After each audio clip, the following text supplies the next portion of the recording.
छोटे शेयर ऊंची छलांग और काफ़ी सारे सवाल हमें मिल चुके हैं। पूनम जी का सवाल है सिंधु ट्रेड पर और जीएमडीसी में क्या करें। अंशुल जी।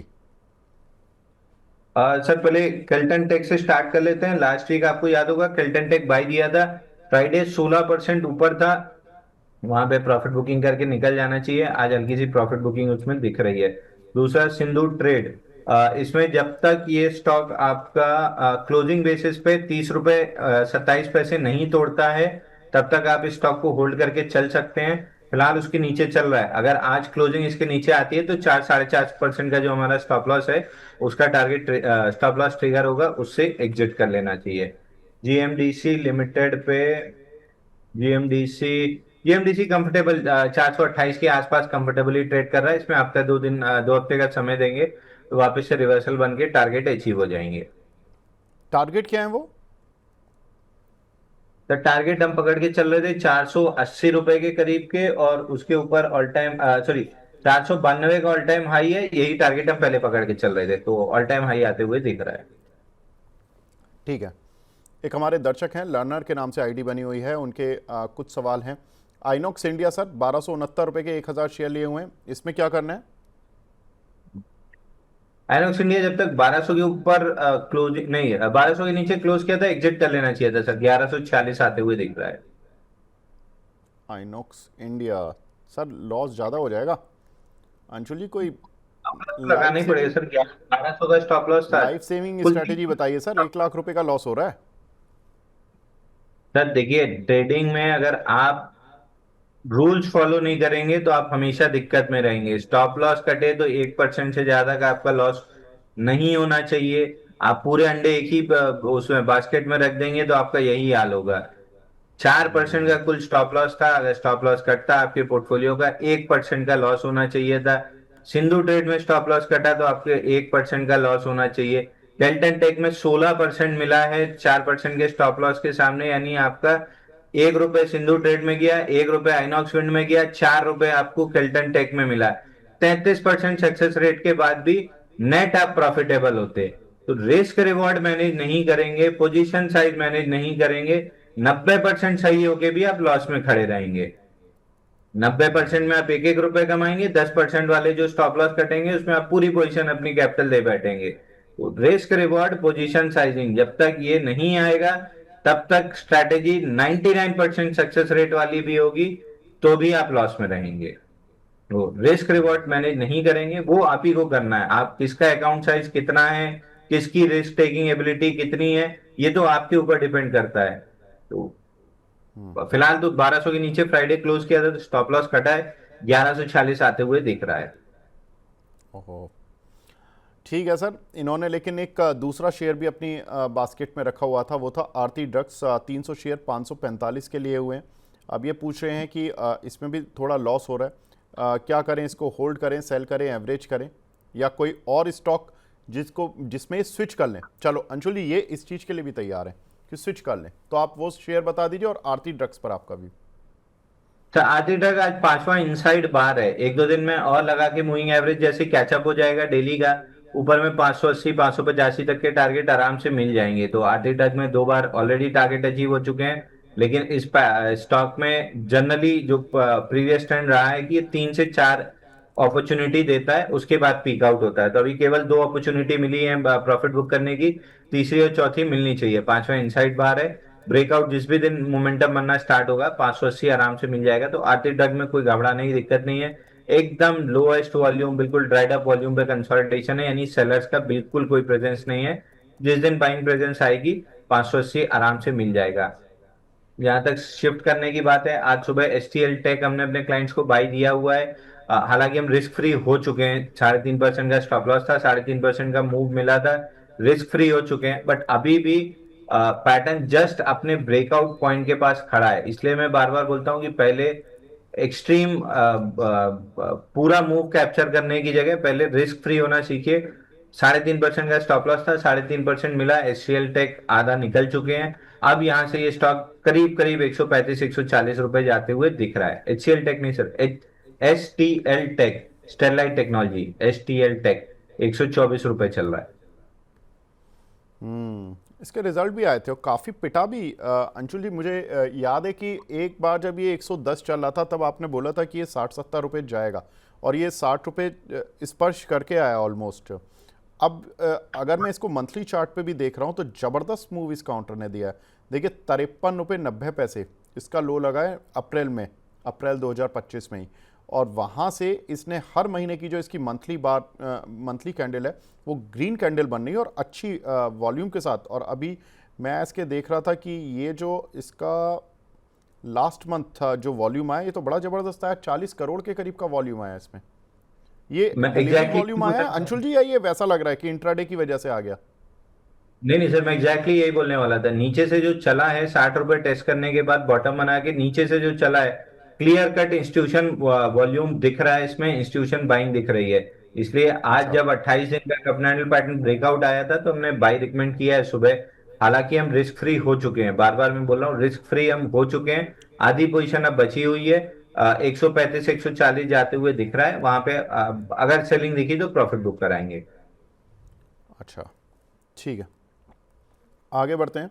अगला सवाल हमें मिला है पीयूष पराशर जी का। सर आरबीएल बैंक 262 रुपये के लिए हुए हैं इन्होंने, इस पर क्या करें? आरबीएल बैंक तेल लग रहा है सर। आज सुबह बाई दिया हुआ है, 7 8 डाउन डे इसके बाद से ओपन लो के साथ चला है। हालांकि 260 261 के ऊपर टिकेगा तब नेक्स्ट राउंड ऑफ तेजी आएगी। बट जब तक इंट्राडे बेसिस पे 255 254 की जोन होल्ड कर रहा है, हाई लाइकली है कि 270 रुपए तक के टारगेट्स मिल सकते हैं। ठीक है। एक हमारे दर्शक हैं अनिंद्य पाल जी, इनका सवाल है सर सीडीएसएल पर, इस पर आपका व्यू क्या है? सर एनएसटीएल का आईपीओ ऑलमोस्ट आने ही वाला है, तो एनएसटीएल के आईपीओ की जो ट्रैक्शन थी वो भी खत्म हो रही है। सीडीएसएल आपको याद होगा 1726 रुपए के नीचे आई वाज कंप्लीटली बेरिश की, 1726 के नीचे क्लोज होने के बाद ये अपना प्रीवियस स्विंग हाई टेस्ट करने जाएगा जो कि 1378 79 1379 के आसपास है। तो 1726 के नीचे जब तक सस्टेन कर रहा है, 1379 का हाई प्रोबेबिलिटी टारगेट ओपन है। एक हमारे दर्शक हैं सिद्धार्थ नाथ जी, इनका सवाल है सर करारों पर बहुत लॉस हो रहा है सर, 1000 शेयर इन्होंने लिए हुए हैं 495 के शॉर्ट टर्म टारगेट के लिए। शॉर्ट टर्म टारगेट पूछ रहे हैं, स्टॉप लॉस भी पूछ रहे हैं। अंशुल जी देखिए 479 चल रहा है, वैसे तो 16 रुपये आ रहे हैं, 16 रुपये जा रहे हैं, करीब 16,000 रुपये। लेकिन यस कोई आदमी ट्रेड करता है, इन्वेस्ट करता है तो उसके लिए हर अमाउंट बड़ा ही होता है लॉस का। अभी क्या स्ट्रैटेजी रहेगी सर इस काउंटर पर? तो लॉस अमाउंट बड़ा या छोटा जो भी हो, 1% से ज्यादा कभी एक ट्रेड पे आपका लॉस नहीं होना चाहिए। हो सकता है आपका अकाउंट साइज 10 करोड़ का हो, मेरा 10,000 का हो, लेकिन परसेंटेज में तो सबका एक ही होता है ना। 1% से ज्यादा अगर आप स्टॉप लॉस दे रहे हैं, एटलीस्ट 100 ट्रेड में आपको जिंदा रहना जरूरी है, तब जाके आप मार्केट में सरवाइव कर पाएंगे। तो कभी भी बड़ा हो छोटा हो, स्टॉप लॉस अगर कट रहा है तो आपकी जो भी कैपिटल साइज है उसके 1% से ज्यादा स्टॉप लॉस नहीं होना चाहिए अगर आप ट्रेडर हैं। ये बिल्कुल बेसिक रूल है। इसमें करारों में 36 डेज का एक फ्लैट बेस का ब्रेकआउट आया था 21 जुलाई को। उस दिन वॉल्यूम भी 378% वॉल्यूम राइज था। उसके बाद से 3 6 छठवां दिन है एकदम साइडवेज ट्रेड कर रहा है, लेकिन पूरे इस साइडवेज ट्रेड में वॉल्यूम कहीं भी नहीं रहा है, यानी कोई भी सेलर इसमें पार्टिसिपेट नहीं कर रहा है। मूविंग एवरेज कैचअप होने में 1 2 दिन और लगेगा। उसके बाद अगर ये स्टॉक चला तो 540 550 तक की अपसाइड मिल सकती है, क्योंकि बेस में बहुत बड़ा वॉल्यूम नहीं था। बट ब्रेकआउट पे 300% जो वॉल्यूम राइज है वो एटलीस्ट कॉन्फिडेंस दे रहा है। तो जब तक ये स्टॉक उसका हाई लो 460 रुपए प्रोटेक्ट किए हुए है, तब तक 540 के प्रोबेबिलिटी है कि आपको मिल जाएगा। एक हमारे दर्शक हैं ओम जी, वो बोल रहे हैं कि सर इरेडा और आईओसी में फंसा हुआ हूँ 1 साल से, अब क्या करूँ? सर अगर आप लॉन्ग टर्म इन्वेस्टर नहीं है तो ये स्टॉक आपके लिए है ही नहीं। और अगर आप लॉन्ग टर्म इन्वेस्टर हैं तो आपको कम से कम 2 से 3 साल का समय देना है, जिसमें से एक ही साल निकला है और 2 साल का समय लगेगा। बहुत बेहतरीन प्रॉफिट निकाल लेंगे। ठीक है सर, थोड़ा रुक जाइए, आप इन्वेस्टर ही लग रहे हैं मुझे। जब 1 साल से आप हैं तो ये काउंटर 1 साल में चल जाएंगे, और मतलब 1 साल में अभी इरेडा नहीं चला है। आईओसी तो आई रिमेंबर 125-30 से थोड़ा सा तो चला ही है, 10-15% तो चला ही है। और मार्केट भी सर एक साल में कहाँ ही चला है, लास्ट सितंबर से आप अभी देख लो, हम अगस्त के बस शुरुआत में आ रहे हैं, तो काफ़ी बिल्कुल हम उन लेवल से भी नीचे ही खड़े हुए हैं जहाँ पर हमने ऑल टाइम हाई बनाए थे, और ज़्यादातर शेयर्स तो वहाँ से कम 20% नीचे ही है। तो डेफिनेटली लॉस तो है, इस समय किसी के शेयर नहीं चल रहे, आप ही के नहीं सर, किसी के नहीं चल रहे जनरली। अनिल गुप्ता जी का सवाल है, सर महिंद्रा लाइफ स्पेस पर आइडिया चाहिए, 180 शेयर है, 408 रुपये के, क्या करें, होल्ड या सेल? तो महिंद्रा लाइफ में ब्रेकआउट फेल हुआ है 389 पे, तो लॉन्ग लिक्विडेशन के लिए पहले एक बार 341 तक नीचे आ सकता है। 341 की जोन प्रोटेक्ट होती है तो वापस से अपसाइड बनेगी। फिलहाल तो ब्रेकआउट फेल हुआ है और वर्टिकली फेल हुआ है, थोड़ा सा वॉल्यूम भी हाई है, वो भी रिजल्ट का रिएक्शन की वजह से फेल हुआ, नहीं पैटर्न बहुत बेहतरीन था, 389 के ऊपर टिका भी, रिजल्ट खराब आया जिसकी वजह से डाउन मूव आ रही है। तो 341.75 लॉन्ग लिक्विडेशन का पहला लेवल है, वहां तक आ सकता है। उस जोन में अगर रिवर्सल बना तो फिर 389 तोड़ने के लिए ऊपर आएगा। ठीक है। गोदरेज प्रॉपर्टी सर 2888 का लिया है मुकेश जी ने, इस पर क्या करें? इस पे तो हम सर लास्ट 2 हफ्ते से डिस्कस कर रहे हैं कि सीएनएक्स रियलिटी इंडेक्स 3 साल के रीरैप से बाउंस बैक जरूर दिया है, लेकिन बहुत स्ट्रेंथ नहीं है, और लास्ट वीक वर्टिकली रिवर्स करके नीचे आया है। यदि रीरैप टेस्ट करने 907 तक जा रहा है, तो अगर रियलिटी इंडेक्स में ये डाउन मूव अभी और भी 4% 4.5% की बची है, तो जब तक वो कंप्लीट नहीं होती है, इन स्टॉक्स में कोई बड़ी अपमूव आ जाएगी ऐसा लगता नहीं है। और बीइंग मेजर मतलब इंडेक्स मेजर है, तो इन्हीं की गिरावट की वजह से ही इंडेक्स अपने टारगेट्स कंप्लीट करेगा। तो अभी बहुत जल्दी तो ऊपर आते हुए नहीं दिख रहे हैं, नीचे एक गैप छूटा हुआ है 2084 के आसपास, उसको फिल करने के लिए स्टॉक एक बार नीचे आ सकता है। ठीक है। मनोज जी पूछ रहे हैं सर, अनंतराज 562 की इनकी बाइंग है, क्या टारगेट रखें? अनंतराज,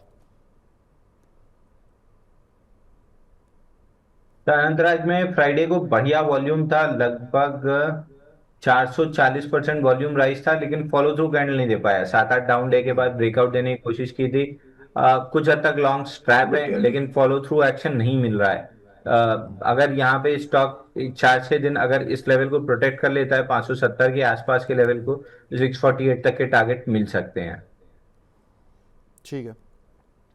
एक हमारे दर्शक हैं अनीता पटेल जी, जेन टेक पर पूछ रही हैं, सर इस पर क्या सवाल, इस पर क्या आपका उत्तर रहेगा, क्योंकि रिजल्ट्स आए हैं, रिजल्ट्स के बाद डाउन सर्किट है, निकलने के चांस कहाँ मिलेंगे और क्या करें? तो इसने प्राइमा फेसी फ्राइडे ही ब्रेकडाउन दे दिया था, और लास्ट थर्सडे 10 जुलाई से ही मूविंग एवरेज एक दूसरे के नीचे आ चुके थे, तो बाइंग लिस्ट से बाहर हो जाना चाहिए था। फिलहाल के लिए नीचे एक गैप छूटा हुआ है, और ये पूरे गैप्स के साथ ऊपर गया था। तो last leg of the gap जो था, मतलब जो फर्स्ट गैप नीचे से आया था, वो था 1406 रुपए पे। तो 1406 रुपए तक प्रोबेबली ये गैप फिल करने नीचे आ सकता है। 1480 1406 के बीच में गैप है, तो 1480 अपर एंड ऑफ द गैप आ सकता है। ठीक है। एक हमारे दर्शक हैं, वो पूछ रहे हैं सर HFCL पर 90 रुपये की बाइंग है, आदित्य नाहटा जी हैं, और अरविंद फैशन पर 512 की बाइंग है, 3 महीने के लिए व्यू जानना चाहते हैं आपका। सर एचएफसीएल में आज थोड़ी सी रिकवरी देने की कोशिश कर रहा है। अगेन वो जो गैप जोन थी, जो अभी तक हम 2-3 स्टॉक में गैप डिस्कस किए, नीचे का फिल करने आएगा, उसमें से एक गैप जोन अभी, this is one of the stock जिसने lower end of the gap fill कर लिया है एट 75.05 से लेके 76.55 का गैप था, उसको फिल करके ऊपर चल रहा है। ये वही डोनाल्ड ट्रंप वाले गैप थे 9 मई वाले, फिल करके ऊपर चल रहा है। तो बाउंस बैक में 84 तक आ सकता है। 84 पे जरूर दोबारा से सवाल पूछ लीजिएगा, वहां पे जाके डिसाइड करेंगे क्या करना है। दूसरा, अरविंद फैशन में आज थोड़ा सा अपमूव बन रहा है, मूविंग एवरेजेस के ऊपर आके सस्टेन करना स्टार्ट किया है, तो 539 तक के टारगेट आपको ऊपर में मिल सकते हैं। ठीक है। संध्या केवट जी का सवाल है, अदानी ग्रीन लिए हैं सर 981 पर 1000 शेयर, रिजल्ट कैसा रहेगा? मैडम रिजल्ट्स की एक्सपेक्टेशंस नहीं हैं इस काउंटर पर, मतलब जो ब्रोकरेज हाउसेस की रिपोर्ट आती हैं वो एक्सपेक्टेशन नहीं मिली हैं, लेकिन हाँ मैं पिछले कुछ ट्रेंड बता देता हूं कि कंपनी करीब 300 से 400 करोड़ रुपए का नेट प्रॉफिट हर क्वार्टर में दर्ज करती आ रही है, और जून क्वार्टर में इनको थोड़ा सा एक्सेप्शनल रिजल्ट देने होंगे, क्योंकि लास्ट क्वार्टर का जो बेस है वो बहुत बड़ा है। 629 करोड़ रुपए का इन्होंने प्रॉफिट दिखाया था, और जो मार्च क्वार्टर में दिखाया इन्होंने प्रॉफिट 383 करोड़ का दिखाया। हालांकि सीजनल इन नेचर होता है पावर कंपनियों का प्रदर्शन, क्योंकि जो अप्रैल जून क्वार्टर होता है वो बहुत इंपॉर्टेंट होता है। गर्मियाँ आती हैं, पावर की डिमांड बढ़ती है, तो ज़्यादातर पावर कंपनियां ठीक ठाक रिजल्ट दे लेती हैं। लेकिन इस बार उतनी गर्मी लंबे समय तक नहीं पड़ी, छोटी अवधि के लिए पड़ी थी। पीक पावर डिमांड जो आई थी वो उतनी ज़्यादा नहीं आई। तो अब ये देखना थोड़ा सा इंटरेस्टिंग होगा, क्योंकि अब पावर कंपनीज के नतीजे आ रहे हैं। आज अदानी ग्रीन के आ रहे हैं, एनटीपीसी ग्रीन के आ रहे हैं, और उसके बाद टाटा पावर के नतीजे आएंगे, हम उन पर बात भी करेंगे। तो बहुत सारी पावर कंपनीज के नतीजे आ रहे हैं। अंशुल भाई, चार्ट पे बता दीजिए अदानी ग्रीन कैसा दिख रहा है सर आपको? सर अभी लास्ट वीक अदानी ग्रीन के मैनेजमेंट मतलब टॉप मैनेजमेंट के एक उनसे बात हो रही थी मेरी। ऐसा कोई भी इंफॉर्मेशन उन्होंने डिस्क्लोज नहीं की है जो पब्लिक में नहीं है। जो पब्लिक में इंफॉर्मेशन अवेलेबल है उसी पर डिस्कशन चल रहा था कि 14-15 गीगावाट की इनकी कैपेसिटी है, और 2030 तक इनको जाना है 50 गीगावाट, यानी 3 गुना। अगर कैपेसिटी 3 गुना होती है तो स्टॉक कम से कम 3 गुना तो होता ही है। इस हिसाब से जो मेरा व्यू है टेक्निकली, जो चार्ट पे दिख रहा है कि स्टॉक यहाँ से करीब करीब 200% मूव दे सकता है, वो चीज फंडामेंटल्स के साथ भी अलाइन हो रही है। तो इसलिए मैं अपने पोर्टफोलियो में स्टॉक को थोड़ा सा लंबे समय तक रखूंगा। कम से कम 20-25% ऊपर मिले तब जाके प्रॉफिट बुकिंग स्टार्ट करूंगा। तो एक्यूमुलेशन जोन में जितना आप एक्यूमुलेट कर सकते हैं जोन में एक्यूमुलेट करके रखिए। रिजल्ट 19-20 चाहे जैसा आए, ग्रोथ ट्रेजेक्टरी में स्टॉक है और उसमें कोई भी बदलाव अभी दिख नहीं रहा है। मैनेजमेंट फुल्ली एग्रेसिव है 50 गीगावाट की तरफ जाने में। तो अगर ये जब भी मतलब 2030 उनका टारगेट है, थोड़ा अर्ली कंप्लीट कर लेंगे तो जल्दी स्टॉक चलेगा, थोड़ा लेट किए तो थोड़ा सा लेट चलेगा, बट स्टॉक के चलने में कहीं कोई डाउट नहीं दिख रही। शॉर्ट टर्म ट्रेडर है तो ऊपर 1050 1060 तक वापस आएगा, जहां बार बार अटक रहा है वहां पे प्रॉफिट बुकिंग देख सकते हैं। अगर थोड़ा सा लंबा खींचना चाह रहे हैं तो फिर टारगेट 1400-1500 रुपए के आसपास बनेगा, तब देखेंगे। एक हमारे दर्शक हैं हरीश जी, ये पूछ रहे हैं सर, साइंट के इन्होंने 1329 रुपये पर कुछ शेयर लिए हुए हैं, शॉर्ट टर्म व्यू जानना चाहते हैं आपसे। साइंट साइंट में सर रिजल्ट के बाद एकदम लो के पास खुला था और मिड के पास आगे क्लोज किया था। सर पे मूविंग एवरेजेस खड़े हैं डेली और वीकली, और सुपर ट्रेंड भी खड़ा है। तो 1301 1302 ये लेवल जब तक नहीं निकलता है, काउंटर में साइडवेज टू बेरिश एक्शन रहेगा। साइडवेज ज्यादा रहेगा, बेरिश कम रहेगा, बट तेजी तब डेवलप होगी जब 1302 के ऊपर निकलेगा। आप राउंड फिगर 1310 पकड़ लीजिए। 1310 निकलने के बाद इसमें 1368 1445 तक की अपसाइड बन जाएगी। ठीक है। जो लर्नर के नाम से आईडी है, जिन्होंने सर आइनॉक्स इंडिया पर सवाल पूछा था, वो पूछ रहे हैं कि sir please suggest Inox India to move, मतलब आइनॉक्स इंडिया से कौन से स्टॉक में मूव करें जहां से कि लॉस थोड़ा सा कम हो जाए। तो आपने एक स्टरलाइट टेक तो बताया था, लेकिन स्टरलाइट टेक में आप सर बता रहे हो कि 50% तो आप ही एग्जिट करवा चुके हो अपने क्लाइंट को। सर ऐसा स्टॉक बताओ जिसमें कि 100% एंट्री हो जाए। सर एकदम अभी एंट्री करनी है तो पिरामल इंटरप्राइजेस में बड़ा ब्रेकआउट बन रहा है, 1260 के स्टॉप लॉस से बाई कर सकते हैं। ऊपर में 1500 1550 जाएगा। और मेरे को याद है पिरामल इंटरप्राइज मनी 9 पे 1180 रुपए से मैंने रिकमेंड करना स्टार्ट किया था। फर्स्ट राउंड की मूव कंप्लीट करके कंसोलिडेट करके सेकेंड राउंड ऑफ मूव देने के लिए बिल्कुल तैयार बैठा है। तो 1311 चल रहा है, यहाँ से करीब करीब 1360 और 1410, ये दो टारगेट आपको आराम से मिल सकते हैं। तो पिरामल एंटरप्राइज अच्छा लग रहा है। इनके समधी साहब का शेयर अच्छा नहीं लग रहा, रिलायंस, इसको तो आप और ज़्यादा ट्रैक करते हो। सर 1520 पे बेचा है, 1384 का टारगेट था। तो अभी ससुर जी थके हुए हैं, दामाद जी अभी दौड़ रहे हैं, तो अभी दामाद जी पे प्ले कीजिए। जब दामाद जी थकेंगे तो ससुर जी पे वापस आ जाएंगे। रिलायंस जा रहा है सर 2000। आप शॉर्ट टर्म ट्रेडर हैं तो आपको एंट्री एग्जिट दोनों करते रहना पड़ेगा। 1520 पे एग्जिट किया है, 1395 का नीचे टारगेट था, 1414 1395, ये जोन आ गई। लेकिन ये जोन आनी चाहिए थी 2 महीने में, ये आ गई है 2 हफ्ते में। तो अब जो 2 महीने और 2 हफ्ते के बीच के जो 6 हफ्ते हैं वो समय काटेगा ना। वो समय काटे बिना का, एक होता है प्राइस वाइज करेक्शन, एक होता है time wise correction. Price wise correct हो गया है, टाइम वाइज करेक्शन अभी भी बाकी है, वो अभी वो कंसोलिडेट करेगा। और पिरामल लंबे टाइम वाइज करेक्शन से निकल के अभी फर्स्ट ही मूव दिया है, छोटा सा कंसोलिडेट करके अब ये सेकंड राउंड ऑफ मूव दे रहा है, तो अभी पिरामल का समय ज्यादा है, रिलायंस के समय लौटेगा कुछ कंसोलिडेशन कंप्लीट करने के बाद। ठीक है। एक हमारे दर्शक हैं लोकेश जी, वो बोल रहे हैं सुपर चैट पर, सर वोल्टेम्प और परसिस्टेंट में से ट्रेडिंग के अकॉर्डिंग कौन सा सही रहेगा 1 से 3 महीने के लिए? वोल्टेम्प और परसिस्टेंट के चार्ट पे सर ट्रेडिंग किस में ठीक रहेगी करना? परसिस्टेंट, तो इसका एक प्लेन वेनीला जवाब तो ये होता है कि जिसमें चार्ट पैटर्न अच्छा बने उसमें होगा। फिलहाल दोनों के ही चार्ट पैटर्न बहुत अच्छे नहीं है।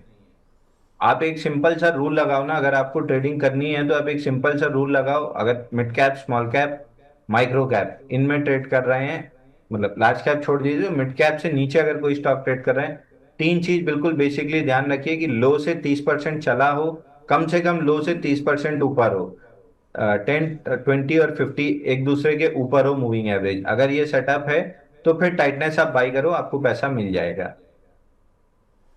ठीक है। कैनरा बैंक पर सर क्या व्यू है 115 के लिए? एक हमारे दर्शक ने। कैनरा बैंक अगेन आपको याद होगा सर, 106 के पास जब पुल बैक ले रहा था तब भी हम बाय ऑन डिप्स वाले कैंडिडेट थे, वहां से बुलिश साइन ऑफ एविडेंस मिला है, लेकिन फ्राइडे की कैंडल थोड़ी सी खराब है। अभी भी जब तक 106 के ऊपर है, मेरा ट्रेलिंग स्टॉप लॉस अभी भी 106 है, 106 के नीचे क्लोज करेगा तो मैं अपनी प्रॉफिट मतलब पोजिशन लॉक करके एग्जिट करूंगा, अगर नहीं करेगा तो 121 रुपए तक आराम से जा रहा है, वहां पे वापस से रिव्यू करेंगे। ठीक है। साक्षी जी पूछ रही हैं सर जेएसडब्ल्यू इंफ्रा 330 तक गया था, फिर वहाँ से लगातार नीचे आ रहा है, 297 की इनकी बाइंग है, कोई डरने घबराने की जरूरत तो नहीं है ना? फिलहाल तो नहीं है सर, बाइंग रेंज दो है, 328 के ऊपर क्लोजिंग बेसिस पे सस्टेन करे तो बाई करना है, या फिर नीचे 276 के आसपास मिले तो बाई करना है। दोनों के इसमें टारगेट ऑल टाइम हाई का दिख रहा है। ठीक है। एक हमारे दर्शक हैं उड़ान के नाम से उनकी आईडी बनी हुई है, आईटीसी होटल सर 249 रुपये के उन्होंने लिए हुए हैं, इस पर क्या व्यू रहेगा आपका? सर आईटीसी होटल में अभी फिलहाल तो मेरे टारगेट्स कंप्लीट हुए हैं, तो मैंने प्रॉफिट बुकिंग एंड एग्जिट की सलाह दी है। वापस से वही 224 240 के टारगेट थे, अब जब तक नया पैटर्न कम से कम 8-10 हफ्ते का बेस बना के नहीं बनता है तब तक मैं अवॉइड की लिस्ट में रखूंगा। स्ट्रक्चरल अप ट्रेंड में है, इसका मतलब ये नहीं है कि आप हमेशा इन द ट्रेड रहे। एक टारगेट अचीव हुआ है तो प्रॉफिट बुकिंग में हो सकता है 210 आ जाए, हो सकता है 8 हफ्ते एकदम साइडवेज यही रेंज में काट दे, तो क्या होगा ये समय बताएगा। तो अगर कंसोलिडेशन मिला तो पावरफुल ब्रेकआउट बनेगा, फुल बैक ले लिया तो बेस बना के फिर ब्रेकआउट देगा। फिलहाल के लिए एक टारगेट कंप्लीट हुआ है, 4 से 8 हफ्ते फिलहाल कोई नया ट्रेड नहीं दिख रहा है इसमें। ठीक है। अ, एक हमारे दर्शक हैं, ये एमिक्योर पर सवाल पूछ रहे हैं सर, इस पर और बता दीजिए। इन्हीं दर्शक का सवाल है 1434 पर। एमक्योर फार्मा, जी। सर एमक्योर फार्मा में 41 डेज के कवर्नेंट पैटर्न का ब्रेकआउट है, आज फिफ्थ डे ऑफ टाइटनेस है, एक आध दिन और कंसोलिडेट कर सकता है, बट इवेंचुअली 1550 1600 रुपए तक ये स्टॉक आते हुए दिख रहा है। ओवरऑल बड़े स्ट्रक्चर पे बड़ा पैटर्न बना हुआ है, थोड़ा समय खींच सकता है, अगर 2 से 3 महीने का समय दे देंगे तो 1650 1700 रुपए तक का टारगेट मिल जाएगा। ठीक है। मंटू जी का सवाल है सर, काइटेक्स गारमेंट 288 रुपये के लिए हुए हैं इन्होंने कुछ शेयर 1 साल के लिए, डेली समय पर नहीं देख पाता हूं जिससे बहुत नीचे आ गया है, अब क्या करना चाहिए प्लीज़ बताएं। तो देखिए 272 का इमीडिएट स्विंग लो था, ये कटा है, तो लॉन्ग लिक्विडेशन में पहला टारगेट 247 का था जो आज के सेशन में टेस्ट हुआ है। अगर 247 नहीं होल्ड होता है तो एक बार 229 तक भी मिल सकता है, बट ओवरऑल स्ट्रक्चर पे जो पैटर्न बना हुआ है वीकली चार्ट पे कंफर्टेबल जोन्स पे आ चुका है, जहां से नया बेस बना के रिवर्सल बनना चाहिए। तो अगर आपके पास है स्टॉक और अगर एक आध साल का समय दे सकते हैं तो आप यहाँ से काफी हायर प्राइजेस देख सकते हैं। ठीक है।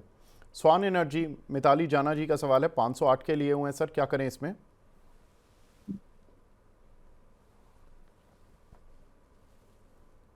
स्वान एनर्जी जब तक 437 के ऊपर क्लोजिंग बेसिस पे होल्ड कर रहा है ऑन द डिप्स, जहां भी बुलिश एविडेंस मिले बाय करके चल सकते हैं। हालांकि फ्राइडे की कैंडल थोड़ी सी खराब है, आज फॉलो थ्रू मूव नहीं मिला उस कैंडल को, तो ये अपने आप में इंडिकेशन है कि उस सेल ऑफ में वीक लॉन्ग्स एलिमिनेट हुए हैं, ना कि कोई स्ट्रॉन्ग इंस्टीट्यूशन निकला है, क्योंकि वॉल्यूम भी अपने एवरेज वॉल्यूम के आसपास ही था, अगर इंस्टीट्यूशन निकलता है तो वॉल्यूम बड़ा बनता है।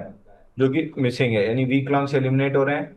Next leg of up move इसमें तब बनेगा जब फ्राइडे का हाई 508 निकालेगा, जिसकी पूरी पूरी उम्मीद है कि निकलेगा। 508 निकलने के बाद 600 रुपए तक के टारगेट मिल सकते हैं। नरेश कुमार जी पूछ रहे हैं सर, एस्टर डीएम 250 शेयर हैं 585 रुपए के, एक साल का व्यू है, क्या करें? एस्टर डीएम सर, जितना पुल बैक लेना था ले चुका है। अब स्टॉक अगर 575 के नीचे क्लोज करता है तो फिर ब्रेकआउट फेल होगा, तो 575 का आप मैंडेटरी स्टॉप लॉस ले लीजिए, क्योंकि वो कटा तो 520 तक की डाउन मूव बनेगी। और अगर नहीं कटता है तो इसी रेंज में थोड़ा सा और टाइम स्पेंड करेगा।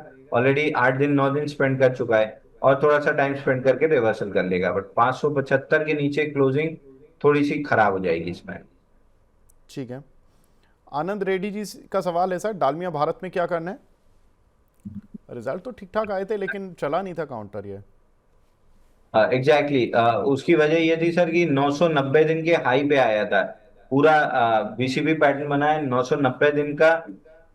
और वीकली पे देखेंगे 208 हफ्ते का।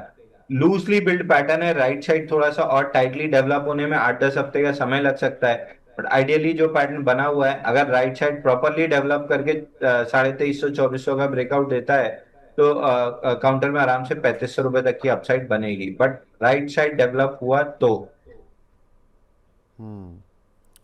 एक शेयर है ये नेशन फर्स्ट के नाम से, इनका सुपर चैट मिला है, बनारी अमान स्पिनिंग मिल। इन्होंने 14,000 शेयर लिए हुए हैं 34 रुपए के। इस पे क्या करना है अंशुल जी? पन्नारी अमन स्पिनिंग मिल। मुझे शुगर तो मिल रहा है ये लेकिन मुझे स्पिनिंग मिल नहीं मिल रहा है क्या? BSML 30-31 रुपए चल रहा है, यही है क्या? अच्छा। B S okay. सर हाँ बिल्कुल वीकली यही है, चार्ट। बिल्कुल ठीक है। हाँ, वीकली चार्ट पे सर इसने 2018 में वही HEG के साथ बाइंग क्लाइमेक्स किया था 113 पे, फिर नीचे से चला तो 91 पे लोअर हाई बना, फिर नीचे से चला तो 65 का लोअर हाई बना। फिलहाल के लिए तो स्टॉक में मैं इस पे सलाह देना नहीं चाहूंगा सर। बाइंग क्लाइमेक्स के बाद 3 बार लोअर हाई बन चुके हैं, तो ऐसे में जनरली दो ही चीज होती है, या तो काउंटर वर्टिकली एकदम नीचे आके अपना स्विंग लोज, जो मंथली चार्ट पे स्विंग लोज हैं 13, 12, 13, 14 के आसपास, उनको टेस्ट करता है, या फिर एकदम, क्योंकि ड्राइड अप वॉल्यूम है तो पंप करना भी आसान होता है। 200 करोड़ का मार्केट कैप है, यानी अगर 50-60 करोड़ की भी किसी ने बाइंग की तो स्टॉक एकदम से फट के 48-50 रुपए आ जाएगा। तो I would avoid this stock. मैं सलाह देना नहीं चाहूंगा, बट एक कोई लेवल बता दे रहा सपोर्ट हूँ। और टारगेट, मतलब सपोर्ट का टारगेट हाँ, या कोई बता दीजिए, क्योंकि अब क्वांटिटी ज़्यादा है अंशुल जी। लेवल आपको बता दे रहा हूँ, अगर गलती से भी 38 रुपीज निकल गया, उम्मीद कम है बट अगर 38 रुपीज निकल गया तो फिर स्टॉक में 47-49 तक की बाउंस बैक आ सकती है। और अगर नीचे 28.5 के नीचे क्लोज किया तो फिर इसमें बहुत लंबी डाउन साइड खुल जाएगी। तो उम्मीद कीजिए कि 28 टूटने के पहले एक बार 37-38 का लेवल टूट जाए, ताकि आपको थोड़ा सा बाउंस बैक मिल जाए सेल इनटू बाउंस बैक करने के लिए। ठीक है। ममता मशीनरी सर, हर्षित मंगल जी का सवाल है, 524 की बाइंग है, क्या टारगेट और स्टॉप लॉसेस रहेंगे इस काउंटर पर? आज भी नया हाई बनाया है पूरे स्ट्रक्चर का, लेकिन उसके ऊपर टिक नहीं पाया। 525 लास्ट स्विंग हाई था, आज भी उसके ऊपर गया और वापस नीचे आ गया, बट इवेंचुअली 552.95 का टारगेट है, वहां तक स्टॉक आते हुए दिख सकता है। ठीक है। मनमोहन जी पूछ रहे हैं सर, स्वान एनर्जी और अदानी पावर दोनों लिए हुए हैं, थोड़ा नुकसान है, अभी क्या करें? एवरेज करें या कुछ और कोई अच्छा स्टॉक बाय करना है? स्वान एनर्जी में तो अभी कुछ नहीं करना चाहिए सर। 508 रुपए निकलता है तो एवरेज कर सकते हैं, तब ठीक ठाक आपके लिए नेक्स्ट बाइंग अपॉर्चुनिटी होगी। दूसरा अदानी पावर में अभी भी कंसोलिडेशन खत्म नहीं हुआ है। टाइम वाइज करेक्शन अभी भी पूरा नहीं हुआ है। ऊपर में 500, 598, 610 इस जोन के ऊपर जिस दिन टिकना स्टार्ट करेगा, ऊपर में 681, 752 तक ऊपर आते हुए दिखेगा। इस हफ्ते अदानी ग्रीन, और प्रोबेबली इसी हफ्ते या नेक्स्ट वीक में अदानी पावर, दोनों के रिजल्ट भी आने वाले हैं। अदानी ग्रीन के रिजल्ट तो आज ही आ रहे हैं। अदानी हाँ तो ग्रीन, एटीजीएल और गेल, इन तीनों के नतीजे आज हैं। अदानी पावर नेक्स्ट वीक दिख रहा है, 1 अगस्त दिख रहा है। ठीक है, मैं देख लेता हूँ रिजल्ट शीट में। मेरे पास टाटा पावर तो 1 अगस्त को दिखा रहा है, लेकिन अदानी पावर है या नहीं है, मैं एक बार देख लेता हूँ। आगे बढ़ते हैं सर। अगला सवाल लेते हैं यहाँ पर संगीता कुमारी जी का। ये बोल रही है एसीसी और एक्सिस बैंक में किसी में कोई फ्रेश एंट्री बनती है क्या? एसीसी और दूसरा कौन सा था सर? Axis bank. एसीसी में तो बाउंस बैक के लिए बाई करना है तो बिल्कुल बाउंस बैक के लिए बाई कर सकते हैं, 100 सवा 100 रुपये मिल सकता है। एक्सिस बैंक, एक्सिस बैंक में अभी कोई ट्रेड नहीं बन रहा है, एक बार ये थोड़ा सा 1056 तक आ जाए उसके बाद देखेंगे। हम्म। निष्ठा श्रीवास्तव जी का सवाल है आर एच आई एम 515 के लिए हुए हैं सर, इस पर स्टॉप लॉस और टारगेट क्या रहेगा? 506 का चल रहा है।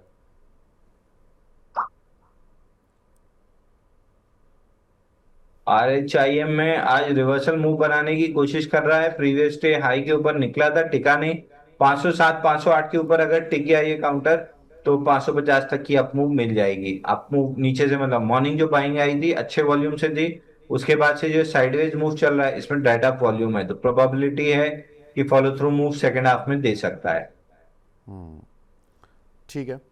एक हमारे दर्शक हैं रीना परमार जी, एजीआई ग्रीन पैक पर पूछ रही हैं, 957 के लिए हुए इन्होंने, शॉर्ट टर्म के लिए कोई टारगेट स्टॉप लॉस बता दीजिए। AGI green pack, sir AGI green pack में 7,464% वॉल्यूम राइज 22 जुलाई को आया था, उसके बाद से आज फिफ्थ डे ऑफ टाइटनेस है। अगर ये स्टॉक 970 निकालता है तो करीब करीब 1050 1100 तक आ सकता है। ठीक है। एक सर वो दक्ष एजीआई से याद आया, AGIIL ये भी दिया था, हाँ। 2 बार स्टॉप लॉस कटा था, 2 बार टारगेट हुआ था। आज भी फ्रेश 52 वीक हाई बना है, तो एक बार इससे प्रॉफिट बुकिंग करके निकल जाना चाहिए। हमने अपने क्लाइंट्स को पूरी तरीके से एग्जिट करा दिया है, तो एक बार निकल जाना चाहिए। नया बाई बनेगा तो फिर दोबारा देंगे, फिलहाल तो एक बार निकल जाना चाहिए। ठीक है। एक हमारे दर्शक हैं हरिओम राय जी, वो बोल रहे हैं कि सर मेरे धैर्य की परीक्षा प्रतिदिन ली जाती है। सर एक्चुअली क्या है कि अंशुल जी के सेशन में धैर्य सबको रखना पड़ता है क्योंकि बहुत सारे सवाल आ जाते हैं। लेकिन मैं आपका सवाल ले लेता हूँ, पीपीएल फार्मा को एलएनटी में स्विच कर लें क्या?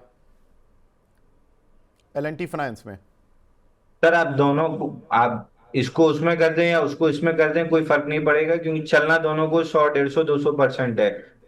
प्रॉब्लम ना पीपीएल फार्मा की है ना एलएनटी फाइनेंस की है, प्रॉब्लम आपके पेशेंस की है।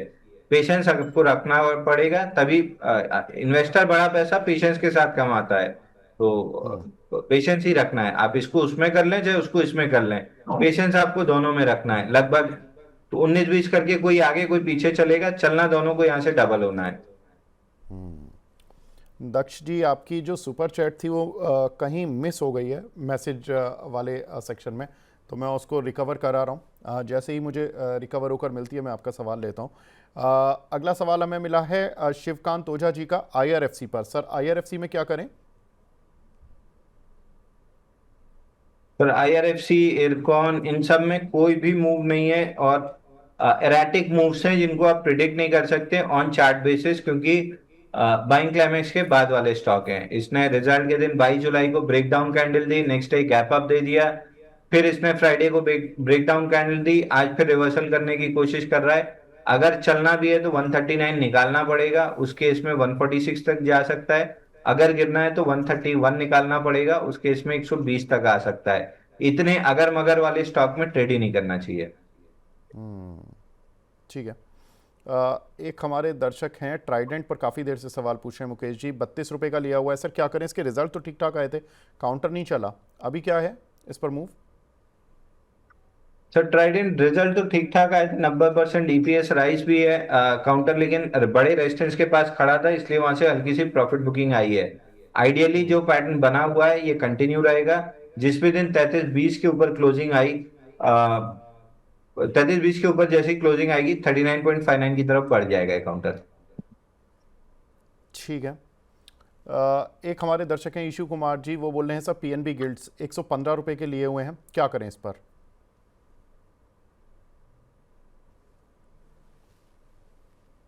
तो पीएनबी गिल्ड में थर्सडे बड़ा वॉल्यूम था, और लगभग 2645% वॉल्यूम राइज था, और फ्राइडे वर्टिकली उसको रिवर्स भी कर दिया। तो मोस्ट लाइकली जो रेंज का ब्रेकआउट आया है 102.45 87 रुपए, इसके रिटेस्ट करने नीचे आ रहा है 102.45 तक। 102.45 अगर प्रोटेक्ट हुआ तो नेक्स्ट लेग में ये 120 130 रुपए की जोन तक जा सकता है। ठीक है, दक्ष जी का सवाल आ गया मेरे पास। BDL भारत डायनेमिक्स सर, इसमें प्रॉफिट मिल रहा है, लेके निकल लें क्या? तुरंत निकल जाना चाहिए सर। 1800 का ट्रेलिंग स्टॉप लॉस था, वो कटने के बाद 1572 आना था।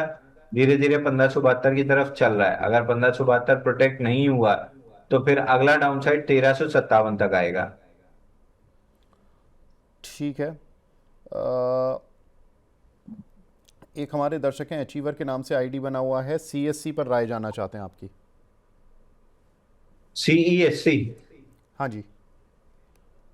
CESC तो मेरे को याद है सर, हम प्रॉफिट बुक मतलब हमने बाई भी दिया था, और प्रॉफिट बुक 180 के पास हम कर चुके थे। उसके बाद से साइडवेज टू बेरिश स्ट्रक्चर है, जिसका रिवर्सल 180 के ऊपर है। फर्स्ट अटेम्प्ट आज दिख रही है कि रिवर्सल करने की कोशिश कर रहा है।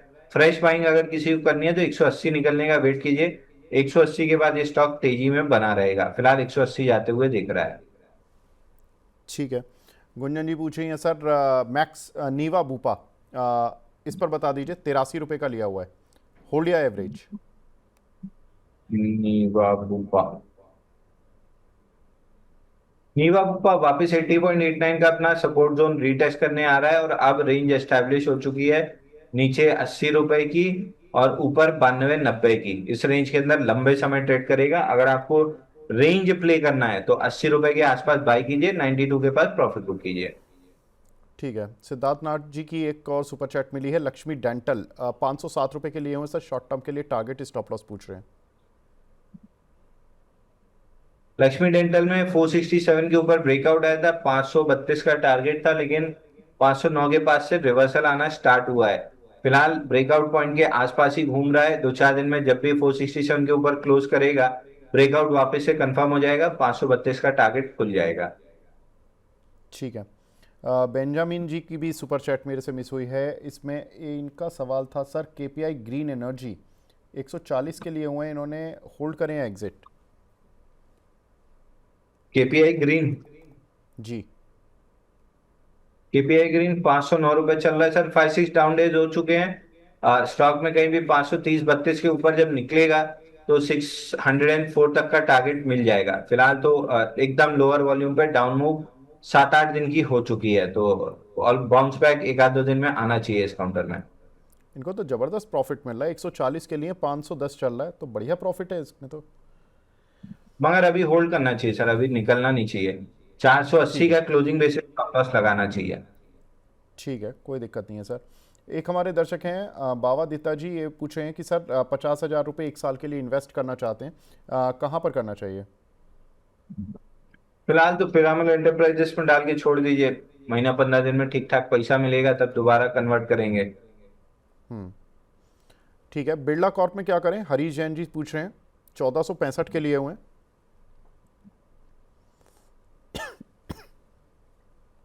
बिरला कॉर्प में 4 दिन की कंसोलिडेशन हो चुकी है। प्राइमा फेसी ब्रेकआउट दिख रहा है, 1475 के ऊपर टिका तो 1578 तक का टारगेट मिल सकता है।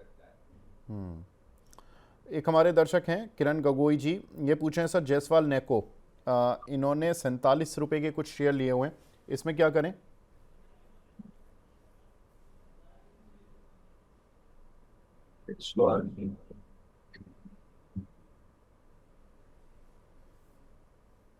तो काउंटर में कोई खास ट्रेंड नहीं है। पिछला जो 27 से 65 रुपए तक का मूव आया था, वहां पे ऑल टाइम हाई फेलियर भी है, और नीचे के टारगेट भी कंप्लीट हो चुके हैं। रेंज में फंस गया है 52.5 से लेके 35.5, इसी रेंज के अंदर काफी समय टाइम स्पेंड कर सकता है।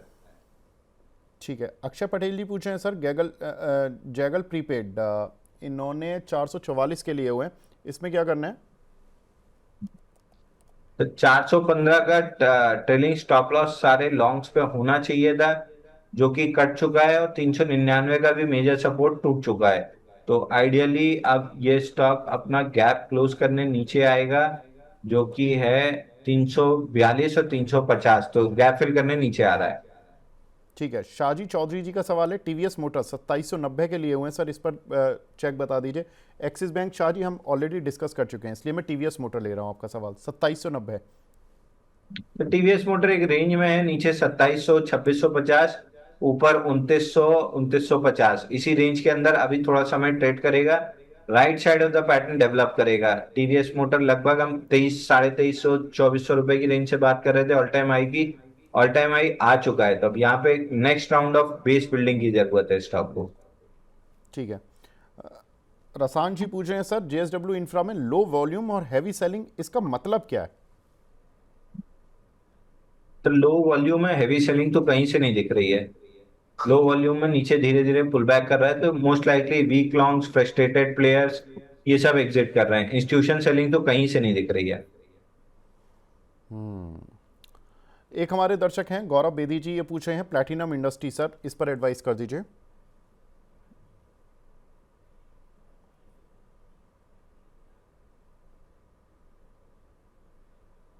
तो प्लेटिनम इंडस्ट्री में 500 रुपए के करीब बाइंग क्लाइमेक्स हुआ था, वहां से पहला बाइंग क्लाइमेक्स का टारगेट 231 था, जो कि कंप्लीट हुआ है और 231 से बाउंस बैक किया है। उसके बाद रेंज बन गई है 310, 315 और 235। फिलहाल अपर एंड ऑफ द रेंज के आसपास है। अगर ये स्टॉक नहीं प्रोटेक्ट कर पाया 280 285, तो फिर lower end of the range 225 235 ये खुल जाएगा। ठीक है, ओला पर काफ़ी सवाल आ रहे हैं सर, नित्यानंद कुमार जी का सवाल है, इस पर कोई राय आपकी? मेरी कोई राय नहीं सर। 110 से 10 रुपए की राय थी, 40 रुपए आ चुका है। अब मेरी कोई राय नहीं है, मैं ओला से अब बिल्कुल दूरी बना लूंगा। वैसे भी आईपीओ का पैसा, आईपीओ किसी और नाम से पैसा लिया था, अब किसी और चीज के लिए इस्तेमाल करने की बोर्ड ने मंजूरी दे दी है। शेयर होल्डर अप्रूवल के लिए पेंडिंग है, तो ये तो अपने आप में ही आप मतलब जिस चीज के लिए पैसा लिए थे वो काम अब क्यों नहीं कर रहे हैं, पहले इसी का क्लैरिफिकेशन नहीं दे पा रहे हैं। अगला सवाल हमें मिला है एस के आहूजा जी का, सिग्नेचर ग्लोबल सर, इस पर इन्होंने आईपीओ के टाइम के लिए हुए हैं, 200% से ज़्यादा प्रॉफिट आ रहा है, बोल रहे हैं कि ले लें क्या इस प्रॉफिट को? ले लेना चाहिए सर, एक बार के लिए प्रॉफिट ले लेना चाहिए। ऑन द डिप्स कहीं भी आपको 1050 1030 की जोन में मिले तो वापस से री एंटर भी कर सकते हैं। बाकी एक बार तो प्रॉफिट बुक करके एग्जिट कर लेना चाहिए, क्योंकि स्टॉक बड़े कंसोलिडेशन में है जो प्रोबेबली 1-1.5 साल और चल सकता है। ठीक है, गुंजन जी आपका सवाल ले लिया है मैंने। नीवा भूपा, आप बार बार क्यों भेज रहे हो मैडम? पीछे आपने शायद वीडियो मिस कर दिया। संवर्धना मदरसन 300 शेयर हैं सर, दिलीप कुमार जी के पास 104 रुपए के, क्या करें इसमें? सर जब तक 97 के ऊपर सस्टेन कर रहा है क्लोजिंग बेसिस पे, 123 आने की पूरी पूरी प्रोबेबिलिटी है। ठीक है, पीटीसी इंडिया पर सर व्यू दे दीजिए, मिताली जी का सवाल है।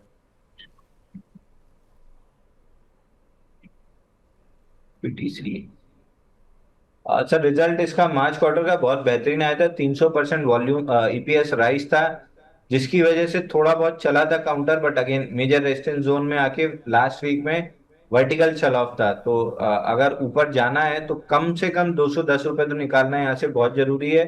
अगर इस हफ्ते में या प्रोबेबली एक आध हफ्ता लगा के नहीं निकाल पाता है, तो पहले ये नीचे रीटेस्ट करने 170 रुपए तक आएगा। ठीक है, जितेंद्र सोनी जी पूछ रहे हैं सर, आईआरबी इंफ्रा, इस पे क्या करना चाहिए? अगेन ये भी बाइंग क्लाइमेक्स वाला स्टॉक है सर, इसके बाद अब कंप्लीटली साइडवेज और बेरिश स्ट्रक्चर में 47 का सपोर्ट ऐसा लग रहा है कि नहीं प्रोटेक्ट हो रहा है, तो नीचे स्विंग लो 41 का टारगेट खुल रहा है, और अगर 41 टूटता है तो फिर लंबा डाउन साइड खुलेगा। ठीक है, निखिल अग्रवाल जी पूछ रहे हैं सर, एसआरएम कॉन्ट्रैक्टर 500 रुपए के 200 क्वांटिटी है, इस पर क्या करें? सर इसमें हमने बाई दिया था, टारगेट कंप्लीट हुआ था और उसी दिन रिजेक्शन कैंडल बनी थी 511 पे, वहां से लॉन्ग लिक्विडेशन का पहला टारगेट 458 था जो कंप्लीट हुआ है। यहाँ पे अगर 458 के नीचे क्लोजिंग आती है तो अगला टारगेट 402 रुपए का खुल रहा है। आशीष चक्रवर्ती जी पूछे मन्नापुरम फ्रांस सर, 273 के लिए शॉर्ट टर्म व्यू जानना चाहते हैं आपका। शॉर्ट टर्म में तो कुछ भी नहीं हो रहा सर, शॉर्ट टर्म में एक्सट्रीम एक क्लाइमेटिक मूव बनी है 276 पे, उसके बाद से रेंज बना लिया है 260 नीचे में और 281 ऊपर में। इसी रेंज के अंदर काफी समय स्पेंड कर सकता है। गलती से भी 255 के नीचे क्लोज किया तो 220 रुपए खुल जाएगा। ठीक है, आईएक्स पर आपका व्यू सर, 2000 शेयर हैं, 145 के बाय किए हुए शिवम जी ने, कि उस पर क्या व्यू रहेगा? आईएक्स पे कोई खास व्यू नहीं है सर। ये बाइंग क्लाइमेक्स करने के बाद ये स्टॉक नीचे आया था, और ये लगभग 2021 में बाइंग क्लाइमेक्स हुआ था 300 रुपए के आसपास। वहां से 100 आया, लोअर आई 227 240 की रेंज में बना। 158 नहीं टूटना चाहिए था, लेकिन बड़े वॉल्यूम के साथ तोड़ चुका है।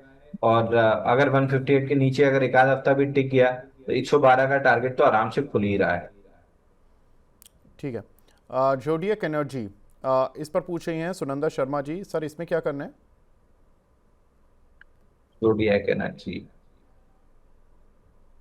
बहुत छोटा मार्केट कैप है सर, 671 करोड़ का मार्केट कैप है, लेकिन 5 क्वार्टर से रिजल्ट बहुत बेहतरीन आ रहे हैं। और मूव बनी थी 7 दिन में 76% की। उसके बाद से ऑलमोस्ट